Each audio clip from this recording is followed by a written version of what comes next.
એસએમસીબી સંસ્કાર વિદ્યાભવનના વિદ્યાર્થીઓને CBSE skill expo અને ટેકનોવેશન 2026 ખાતે રાષ્ટ્રીય સ્તરે માન્યતા એસએમસીબી સંસ્કાર વિદ્યાભવન ભરૂચ કૌશલ્ય આધારિત અને નવીનતા કેન્દ્રિત શિક્ષણ ક્ષેત્ર શાળાના વિદ્યાર્થીઓએ બે પ્રતિષ્ઠિત રાષ્ટ્રીય મંચ CBSE national skill expo and exhibition અને ટેકનોવેશન 2026 પર નોંધપાત્ર માન્યતા મેળવી છે, જેમાં ધોરણ 9ના વિદ્યાર્થીઓ વંશ સત્તાધીશ અને મોક્ષિત રાણા અમદાવાદ સ્થિત entrepreneurship development institute of India ખાતે યોજાયેલ CBSE national skill expo and એક્ઝિબિશનમાં તેમજ અમદાવાદ સ્થિત ફિઝિક્સ રિસર્ચ લેબોરેટરી દ્વારા આયોજિત અરુણાલાલ સ્કોલરશિપ માટે પણ શાળાના 3 વિદ્યાર્થીઓ પસંદગી પામ્યા છે.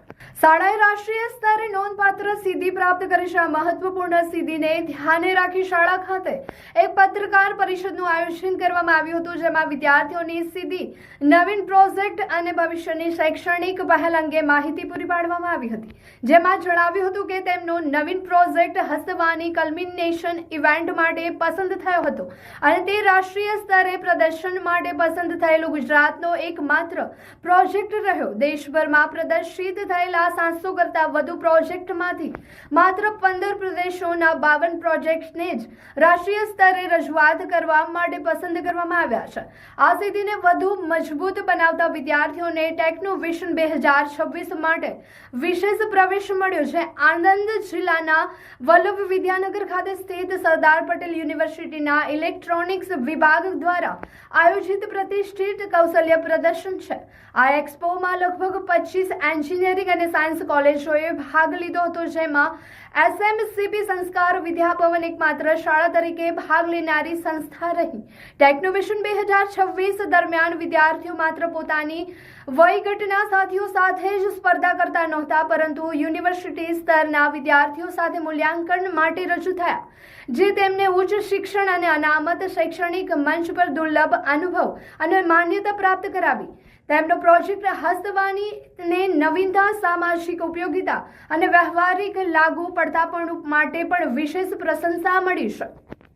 આ એક્સપોનું ઉદ્ઘાટન ડોક્ટર સુનિલ શાકી અને ડોક્ટર વિભા વૈષ્ણવ દ્વારા કરવામાં આવ્યું હતું. સરદાર પટેલ યુનિવર્સિટીના રજિસ્ટ્રાર ડોક્ટર ભાઈલાલભાઈ પી પટેલે વ્યક્તિગત રીતે પ્રોજેક્ટનું અવલોકન કરીને વિદ્યાર્થીઓની સર્જનાત્મકતા, પ્રતિબદ્ધતા અને સમસ્યા ઉકેલવાની ક્ષમતા માટે તેમની પ્રશંસા કરી હતી. આ ભાગીદારની એક મહત્વપૂર્ણ પરિણામે રહ્યું છે કે Sardar Patel startup and entrepreneurship council દ્વારા પ્રોજેક્ટના આગળના વિકાસ માટે નાણાકીય સહાય અને માર્ગદર્શન આપવાની ખાતરી આપવામાં આવી, જે તેના વાસ્તવિક જીવન ઉપયોગી બનવાના સંભાવનાઓને વધુ મજબૂત બનાવ્યો છે.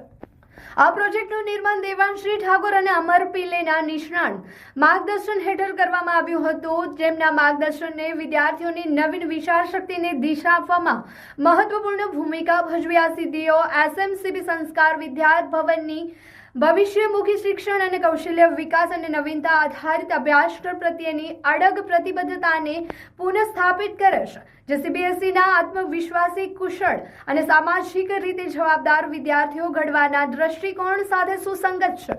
રાષ્ટ્રીય અને યુનિવર્સિટી સ્તરના મંચો પર મળેલો અનુભવ હસ્તવાણી પ્રોજેક્ટના ભાવિ સુધારણા વિસ્તરણ માટે મહત્વપૂર્ણ સાબિત થયો છે. એસવીબી માત્ર પુસ્તકી જ્ઞાન આપતી નથી, પરંતુ વિદ્યાર્થીઓને સમાવેશક સમાજના વિચારો તરીકે ઘડવાનું ધ્યેય ધરાવે છે, જે સંયુક્ત રાષ્ટ્રના SDGs સાથે સુમેળ ધરાવે છે. PRL लेवल 1 एग्ज़ाम क्वालिफाई करना मेरे लिए एक लर्निंग एक्सपीरियंस रहा है, जहाँ मैंने कंसिस्टेंसी, सेल्फ बिलीव और पेशेंस का इम्पोर्टेंस सीखा. एंड मेरी सक्सेस के पीछे ना कि सिर्फ मेरी मेहनत है, बल्कि मेरे स्कूल, मेरे सभी टीचर्स और मेरे फैमिली का भी बहुत बड़ा कंट्रीब्यूशन रहा है. सबसे पहले मैं अपने सभी टीचर्स को ख़ास तौर पर धन्यवाद करना चाहूँगी, जिन्होंने इस पूरी जर्नी में मुझे हर स्टेप पर गाइड किया और सपोर्ट किया. उन्होंने कंसेप्ट्स को बहुत आसानी से सिखाया और हर टॉपिक, हर चैप्टर के इतने सारे क्वेश्चंस कराए, जिसकी वजह से ये पॉसिबल हो पाया. एंड उन्होंने हमें बहुत इनक्रेज किया एंड हर स्टेप पर मोटिवेट किया जब भी हम उदास हो सकते. एंड उन्होंने डाउट्स के लिए भी दे वर ऑलवेज प्रेजेंट. एंड मैं अपने स्कूल को भी थैंक यू बोलना चाहूँगी, जिन्होंने मुझे एक एम्पावरिंग और इंटरेक्टिव एनवायरनमेंट दिया, जहाँ मैं बहुत आसानी से सीख सकूँ. एंड मेरे टीचर्स जिनकी गाइडेंस, सपोर्ट और पेशेंस के बिना ये कभी पॉसिबल नहीं हो पाता। So thank you for always believing in me. And मैं यहाँ होमी लैब का भी स्पेशल मेंशन करना चाहूँगी, जहाँ से मिला एक्सपोजर और लर्निंग इंस्पिरेशन की वजह से मेरी अंडरस्टैंडिंग और भी ज़्यादा स्ट्रॉन्ग हो गई। एंड यहाँ से मुझे रिसर्च और प्रैक्टिकल लर्निंग का भी असली वैल्यू समझ में आई। सो होमी लैब भी मेरी इस जर्नी का बहुत इंपॉर्टेंट हिस्सा रहा है। एंड लास्टली मैं कहना चाहूँगी कि इस पूरी सक्सेस से मुझे बहुत मोटिवेशन मिला एंड मैं ट्राई करूँगी कि नेक्स्ट टाइम मैं अपने स्कूल और अपने पेरेंट्स को भी और भी ज़्यादा प्राउड फील कराऊँ। Thank you. हमारा प्रोजेक्ट हस्तवाणी एक ऐसा इनोवेटिव सॉल्यूशन है जो हाथों के साइंस और जेस्चर्स को टेक्स्ट एंड स्पीच में ट्रांसलेट करता है। ये उन लोगों के लिए है जो बोल या सुन नहीं सकते, या तो फिर जिनकी हाई एज के कारण उनकी स्पीकिंग और हियरिंग कैपेसिटी कम हो जाती है। ये प्रोजेक्ट को बनाने में हमें अराउंड 1 to 1.5 मंथ्स लगे हैं, जिसके अंदर इसका costing as a product 1 to 2,000 है, जिसके साथ अगर हम लोग मास प्रोडक्शन करें तो इसका कॉस्टिंग और भी डिक्रीज़ हो सकता है। इस प्रोजेक्ट को ये प्रोजेक्ट हमारे पूरे गुजरात स्टेट में से वन एंड ओनली प्रोजेक्ट है जो CBSE नेशनल स्किल एक्सपो के कल्मिनेशन इवेंट में सिलेक्ट हुआ है। इस प्रोजेक्ट को हमने ध्वनि बधिर विद्यालय के स्कूल में भी रिप्रेजेंट किया है, जो कि एक स्कूल है हियरिंग और स्पीच इम्पेयर्ड स्टूडेंट्स के लिए। वहाँ पर हमने उन्हें ये प्रोजेक्ट का वर्किंग एक्सपीरियंस करवाया और वो लोग ये देखकर काफ़ी ज़्यादा खुश थे कि वो अब उनके आसपास सभी लोगों से आसानी से कम्युनिकेट कर सकते हैं। इस प्रोजेक्ट को हमने हमारे DEO और MLA के सामने भी रिप्रेजेंट किया है और सरदार पटेल यूनिवर्सिटी में भी हमने इस प्रोजेक्ट को एज अ पार्टिसिपेंट रिप्रेजेंट किया है। इस प्रोजेक्ट के स्ट्रॉन्ग पोटेंशियल को रिकग्नाइज करते हुए कलाम सेंटर ने हमें ये अश्योर किया है कि हमारे प्रोजेक्ट को वो IIT गुवाहाटी तक ले जाएंगे ताकि आगे के डेवलपमेंट्स एंड एनहांसमेंट्स पॉसिबल हो सकें। इस प्रोजेक्ट में हमारे टीचर्स, मेंटर्स, प्रिंसिपल्स ने काफ़ी ज़्यादा हेल्प की है। हमारे स्पेशल मेंटर जो देवांशी मैम और अमल सर ने हमें हर एक प्रोसेस से इसमें हर एक प्रॉब्लम्स में बहुत ज़्यादा हेल्प्स की है। જે દેવાંશી ઠાકોર ખૂબ હર્ષ અને ગર્વપૂર્ણ લાગણી સાથે જણાવું છું કે અમારી સ્કૂલ SMCP સંસ્કાર વિદ્યા ભવનના ધોરણ 9ના વિદ્યાર્થી મોક્ષિત સિંહ રાણા અને વંશ શતાધીશે તેમનો પ્રોજેક્ટ હસ્તવાણી CBSE નેશનલ સ્કિલ એક્સપોના કલ્મિનેશન ઇવેન્ટમાં ભાગ લીધો, જે ભરૂચ અને તથા બધી સ્કૂલ માટે ગુજરાતની બધી સ્કૂલ માટે ખૂબ ગર્વનો વિષય છે। દેશભરમાંથી રજૂ થયેલા 700 પ્રોજેક્ટમાંથી માત્ર 15 રિજનના 52 પ્રોજેક્ટ સિલેક્ટ કરવામાં આવ્યા હતા।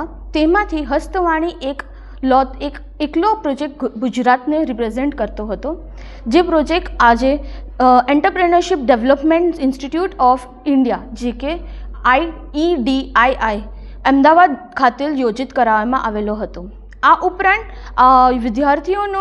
વિદ્યાર્થીઓ ટેકનોવેશન 2026 માં પણ ભાગ લીધો હતો, જેમાં department of electronic, Sardar Patel university, Vallabh Vidyanagar Anand દ્વારા આયોજિત એક સ્કિલ એક્સપો છે।